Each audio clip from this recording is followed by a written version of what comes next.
Në programin kombëtar të kontrollit shëndetësor bazë do të ketë ndryshime të rëndësishme. Ministrja e Shëndetësisë Visala njoftoi vendimin e ri të qeverisë. Shërbimet e check-upit dhe dializës do të kalojnë në administrimin e shtetit dhe do të ofrohen drejt për drejt nga institucionet publike.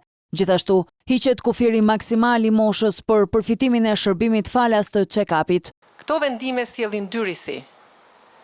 Për herë të parë, hiqet tavani moshor për shërbimin e check-upit, do me thënë çdo qytetar në moshën 35 vjeç e sipër, i ofrohet check-upi falas.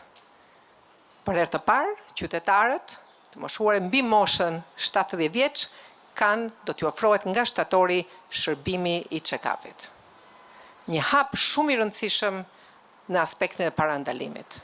Gjithashtu, shërbimi i check-upit dhe i dializës, që përkatësisht përfundojnë në shtator dhe në nëntor, të ofruara për momentin nga koncesionari, merren dhe në dorëzim dhe ofrohen nga shteti.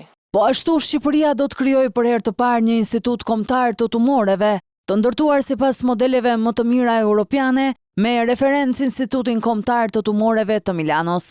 Instituti do të qëndrojë atje ku është fizikisht në shërbimi onkologjisë. Sigurisht ne kemi plane për të vazhduar më tej për të rikonstruktuar, do ketë përveç buxhetit të alokuar si pjesë e funksionimit të institutit siç funksiononte edhe tani si pjesë e QSUT-s, ka një buxhet shtesë nga buxheti i shtetit për pjesën kërkimore shkencore.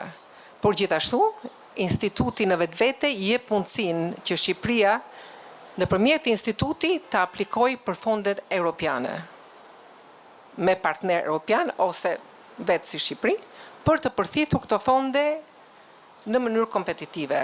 Jo vetëm për barra, por edhe për teknologji të avancuar.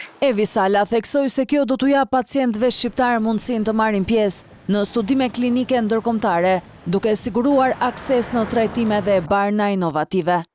Për herë të parë,